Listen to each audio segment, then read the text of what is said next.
Karena memang faktanya ya, orang-orang yang menolak konsep dosa warisan kekristenan itu, mereka tidak mau memahami apa sih yang dimaksud dosa warisan Kristen.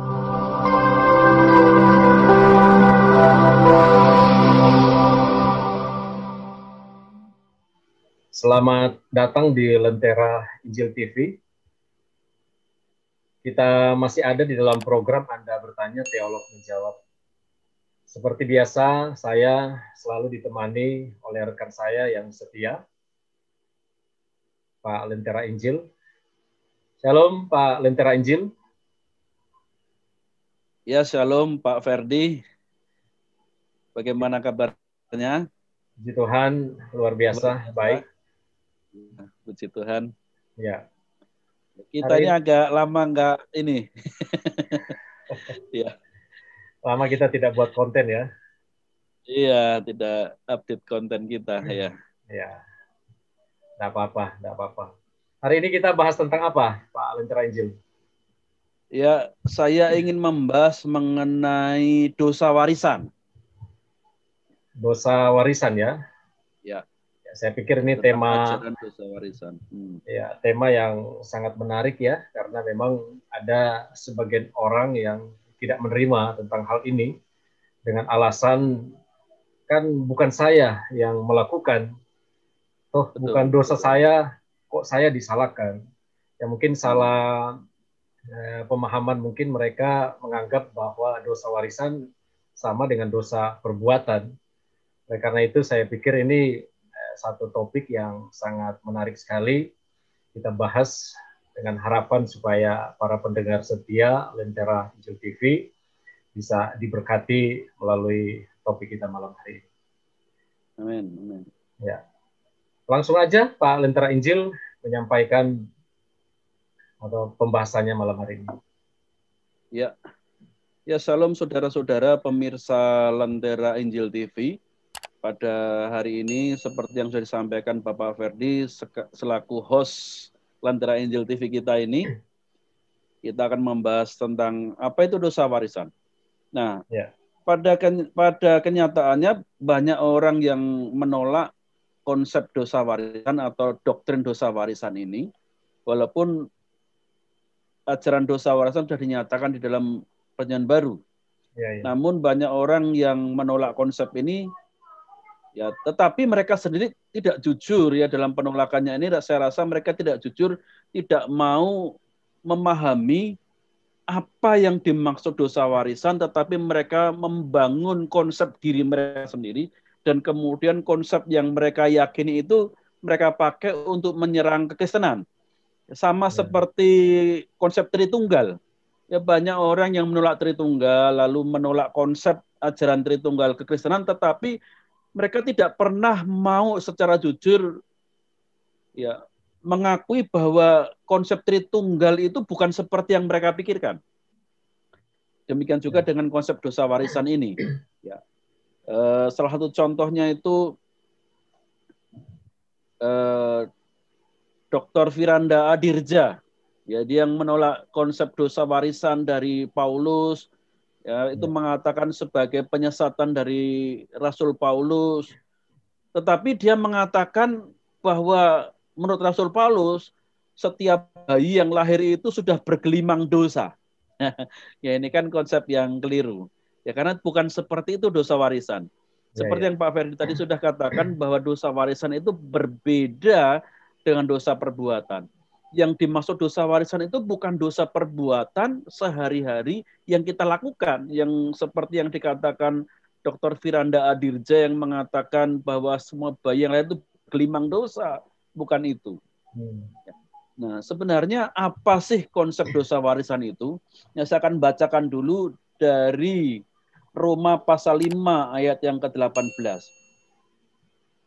Sebab itu sama seperti oleh satu pelanggaran semua orang beroleh penghukuman, demikian pula oleh satu perbuatan kebenaran semua orang beroleh kebenaran untuk iman, untuk hidup.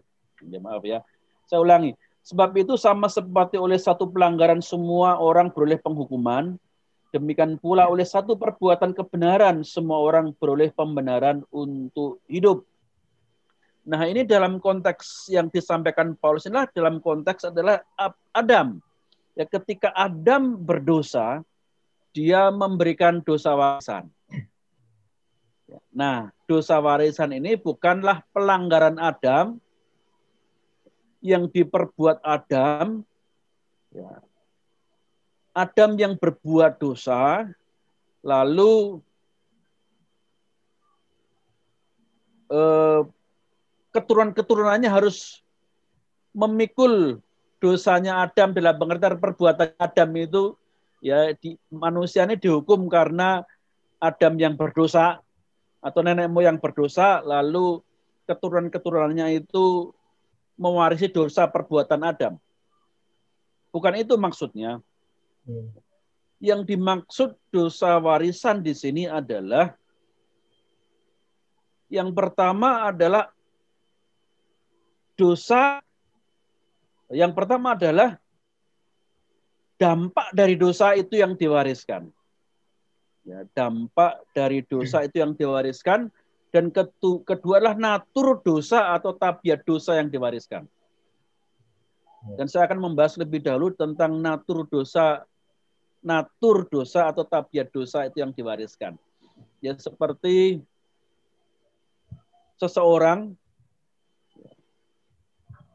ketika lahir, dia itu mewarisi tabiat dari nenek moyangnya. Ya. Nah, oleh karena Adam itu ketika dia melanggar Tuhan, akhirnya dia mempunyai tabiat dosa, maka kemudian Adam pun juga mewariskan natur dosanya itu kepada keturunannya. Oleh sebab itu, Rasul Paulus mengatakan bahwa semua orang telah kehilangan kemuliaan Allah. Di dalam Roma pasal 3 ayat 23, semua orang telah berdosa dan kehilangan kemuliaan Allah. Itulah yang diwariskan oleh Adam, natur atau tabiat berdosa. Oleh sebab itu, karena manusia itu mewarisi natur dosa, maka manusia ini tidak bisa tidak berbuat dosa. Tidak bisa tidak berbuat dosa. Tidak bisa tidak berbuat dosa. Walaupun sesuci apapun, manusia itu bisa berbuat dosa. Itulah kenapa di dalam Alkitab kita secara jujur, ya, melaporkan atau menceritakan kisah-kisah dari pahlawan-pahlawan iman, nabi-nabi yang sebenarnya orang-orang Yahudi, orang-orang Kristen sangat menghormati mereka, tetapi secara jujur menceritakan juga bahwa di balik kekudusan hidup, keunggulan mereka dibandingkan orang lain, mereka toh juga berbuat dosa, bahkan melanggar hukum-hukum Tuhan itu mungkin bisa lebih parah daripada beberapa orang zaman sekarang. Ya. Padahal itu tokoh yang sungguh dikasihi, hormati, baik oleh orang Yahudi maupun orang Kristen sendiri. Begitu Pak Ferdi. Itu yang pertama ya. Kita jujur. Ya, kitab sucinya orang Kristen ini jujur. Bahkan pendiri atau mungkin dikatakan bukan pendiri tapi pemimpin gereja mula-mula, baik itu Petrus, Yohanes, Paulus, yang sangat dicintai, dihormati, dikagumi orang Kristen pun dengan jujur diceritakan bahwa mereka pun juga punya pelanggaran-pelanggaran, punya kelemahan-kelemahan dosa. Karena memang semua manusia itu telah mewarisi tabiat dosanya Adam. Tidak ada orang yang tidak berdosa. Memang ada sih orang yang berteori bisa manusia itu hidup sempurna, suci. Tidak berbuat dosa. Saya pernah ketemu dengan orang seperti itu. Ya tentu saja itu bukan orang Kristen. Lalu kemudian saya tanya satu pertanyaan. Ya, saya dengan awali dengan pertanyaan ringan, Mas ini usianya sudah berapa tahun? Saya sudah 30 tahun. Ikut agama Mas itu sudah dari kecil kah? Iya, dari kecil. Apakah sudah pernah mengenal banyak orang di agamamu? Ya, saya kenal banyak. Karena saya aktif di dalam keagamaan saya. Berapa ribu orang yang kamu kenal? Ya, banyak, ribuan. Pernah nggak teman-temanmu yang ribuan itu, kenalan-kenalanmu yang ribuan itu, pernah nggak mereka menceritakan ketemu satu orang yang hidupnya benar-benar kudus, tidak punya dosa? Dia mulai mikir, tidak ada. Kalau begitu teorimu yang mengatakan bahwa kalau mengikuti aturan-aturan agama, dharma, peraturan-peraturan yang sudah ditegakkan agama itu dengan meninggalkan keinginan-keinginan, ada nggak orang yang bisa mencapainya? Yang secara real, ya kalau secara teori masa lalu, sejarah masa lalu yang diceritakan di kitab suci mungkin, ya kitab suci mungkin ada, tapi secara real fakta yang Mas temukan dan yang Mas dengar secara langsung dari orang-orang yang pernah bertemu, orang yang benar-benar suci seperti itu, pernah nggak? Dan dia mengatakan, ya memang nggak pernah. Lalu dia mulai berpikir-pikir, kalau orang-orang suci, bahkan para tokoh-tokoh agamanya saja tidak mungkin tidak berbuat dosa, apalagi dia yang hanya umat biasa saja. Dan puji Tuhan, akhirnya dia memilih kasih karunia Kristus. Lalu dia berkata, lalu bagaimana untuk jalan keselamatannya? Ya kasih karunia Kristus, bukan karena perbuatan baik, tetapi menerima, percaya, maka mengalami pengampunan dosa. Ya, dalam fakta, ya memang dalam fakta, sekalipun orang itu dipuja sebagai tokoh agama, sebagai nabi sekalipun, faktanya adalah kita menemukan banyak sekali pelanggaran-pelanggaran dan dosa. Walaupun para pengikutnya mengatakan itu tidak dosa, tetapi kalau mau objektif, keluar dari kekaguman itu, ya melihat dengan kacamata yang universal, akan menemukan banyak sekali pelanggaran-pelanggaran dan dosa yang diperbuatnya. Itu.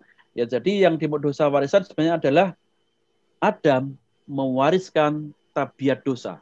Bukan mewariskan perbuatan dosa, tetapi tabiatnya ini yang diwariskan.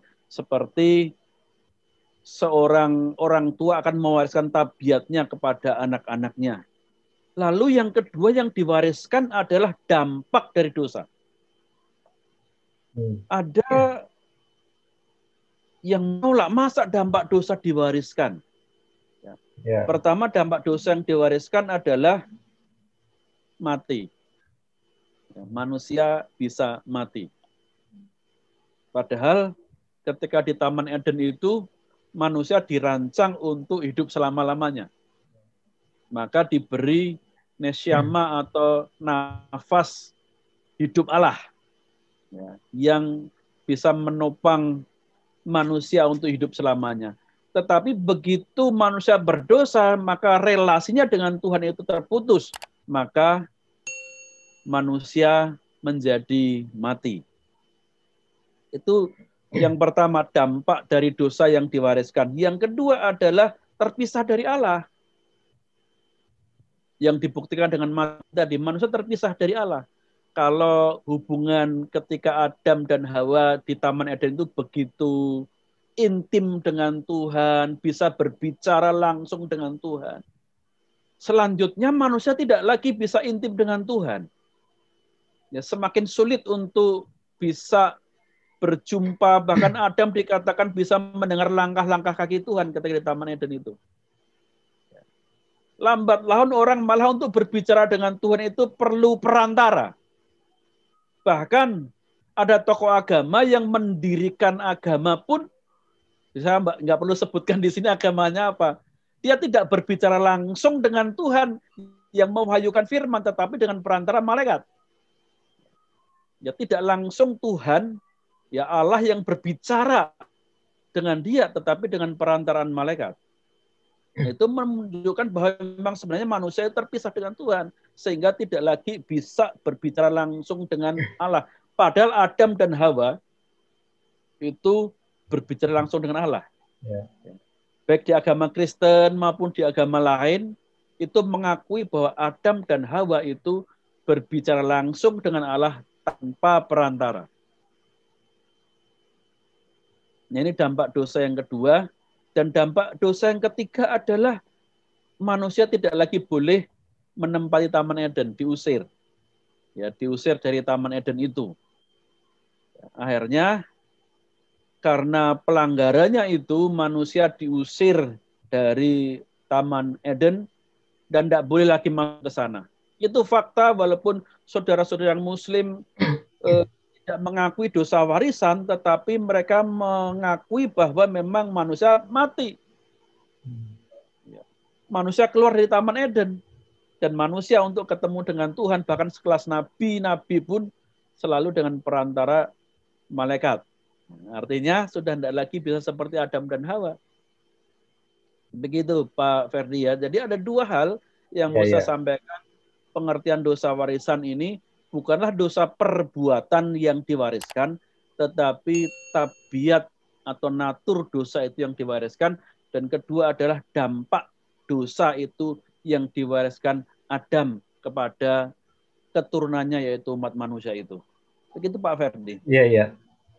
Ada pernyataan seperti ini. Bukti bahwa manusia itu mewarisi tabiat dosa atau natur dosa dari Adam, ya. Buktinya adalah ketika anak kecil itu lahir, ya, tidak pernah diajarkan oleh orang tuanya berbohong dan lain-lainnya. Tapi anak itu tanpa diajari pun dia bisa berbohong. Apakah benar ini adalah bukti bahwa natur dosa itu memang sudah ada di dalam diri dia, natur yang disampaikan oleh Lentera Injil tadi, sudah diwariskan kepada dia.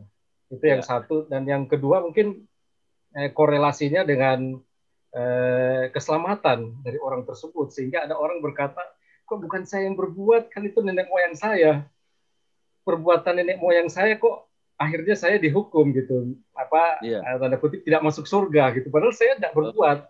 Contohnya ke anak-anak, mereka bilang kan, anak-anak ini kan kudu suci, nanti mereka masuk neraka bukan karena perbuatan mereka, itu karena warisan. Gimana gitu, seperti itu kira-kira. Baik, ya. Tadi betul ya, saya karena ini tadi Pak Ferdi ya, jadi memang salah satu ya anak, yaitu bukti bahwa anak-anak kecil yang tidak diajari berbuat jahat tapi berbuat baik itu bisa saja dia berbohong, dia bisa egois, mementingkan diri sendiri, menginginkan apa yang dia tidak miliki, itu bisa jadi itu salah satu buktinya, walaupun orang boleh menentangnya, tapi itu adalah fakta. Apalagi kalau nggak diajari apa-apa. Ya, betul. Diajari baik saja, mereka egois, mementingkan diri sendiri. Dalam ketidaktahuan mereka akan dosa, akan yang baik dan buruk pun seperti itu ya, bisa berbohong, bisa nutupi salah satunya. Tetapi saya melihatnya begini, secara ilmu pengetahuan, ya dalam dunia psikologi, Pak Ferdi, ahlinya dalam temperamen ini dulu ya. Ahli dalam temperamen kan. Sekarang juga masih ahli itu ya, dalam temperamen. Kita melihat teori-teori temperamen itu, ya temperamen itu yang dibawa manusia sejak lahir. Dan ternyata misal contoh 4 teorinya apa? Yang ada sanguinis, melankolis, flegmatis, dan koleris itu tidak ada satupun temperamen yang positif baik semua. Selalu di setiap temperamen itu ada yang positif, ada negatifnya. Ada plus minusnya ya. Ada plus minusnya semua, dan dikatakan itu sejak lahir sudah membawa temperamen, bakat bawaan yang positif dan bakat bawaan yang negatif. Nah itu kan sudah ilmu pengetahuan itu, ya, ilmu pengetahuan yang sudah diterima dalam dunia psikologi.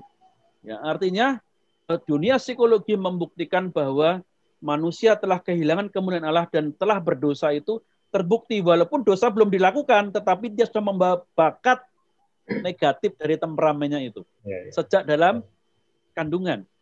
Nah itu bukan teori Kristen, tapi itu teori psikologi ya. Dan teori psikologi ternyata membuktikan bahwa apa yang dinyatakan Alkitab itu tepat. Begitu Pak Ferdi ya. Lalu mengenai apa tadi, keadilan nggak berbuat kok. Iya, iya. Ini berbicara gini ya, berbicara natur atau tabiat. Manusia faktanya adalah ketika setelah kejatuhan Adam, faktanya adalah kemudian dia berdosa. Memang kemudian dia dihakimi bukan berdasarkan karena Adam berdosa makan buah pengetahuan yang baik dan jahat maka kamu masuk neraka. Bukan dihakimi dosanya Adam, tapi Adam itu mewarisi natur dosanya, akhirnya dia berbuat.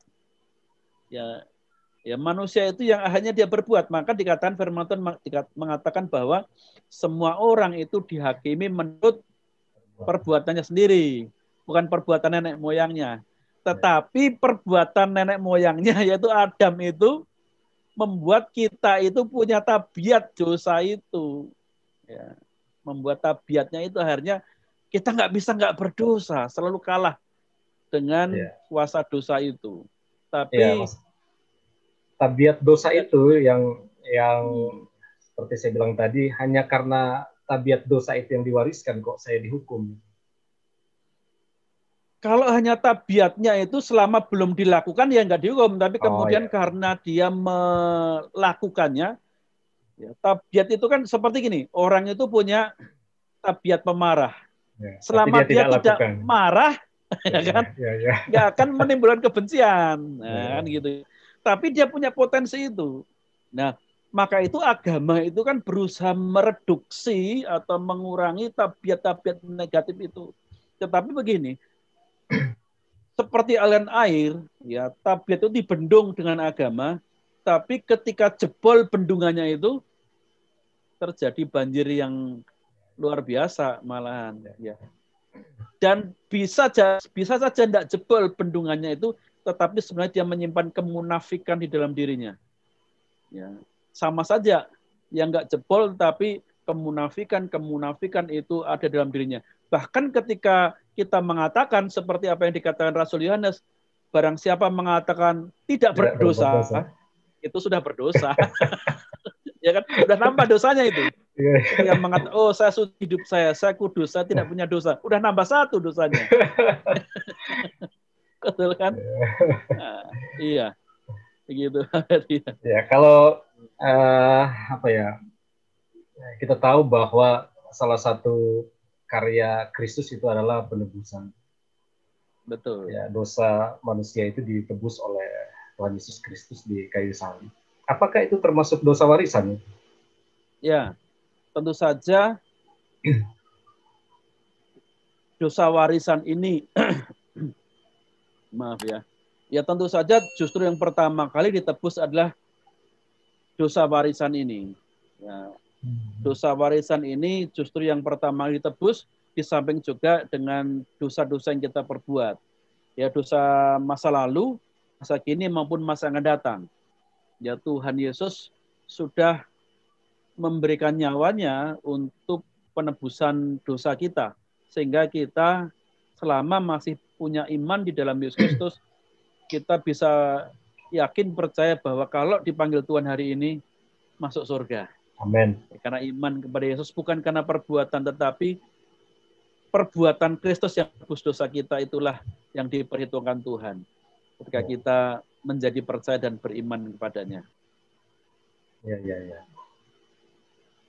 Begitu yang sudah sampaikan Pak Ferdi. Mungkin ada teman-teman yang bisa, yang mau bertanya, dan selanjutnya bisa nanti Pak Ferdi mungkin bisa kumpulkan, mungkin ada yang bertanya lagi tentang dosa warisan ini, karena memang faktanya ya, orang-orang yang menolak konsep dosa warisan kekristenan itu, mereka tidak mau memahami apa sih yang dimaksud dosa warisan Kristen. Selalu mereka dengan cara pandang mereka sendiri. Adam yang berdosa melakukan tindakan dosa, lalu tindakan dosanya Adam itu hanya kita lahirnya juga sudah bergelimang dosa. Padahal maksudnya adalah kita itu mempunyai potensi dosa, bakat dosa, tabiat dosa itu di dalam diri kita, itu karena ulahnya Adam. Itu Pak Ferdi.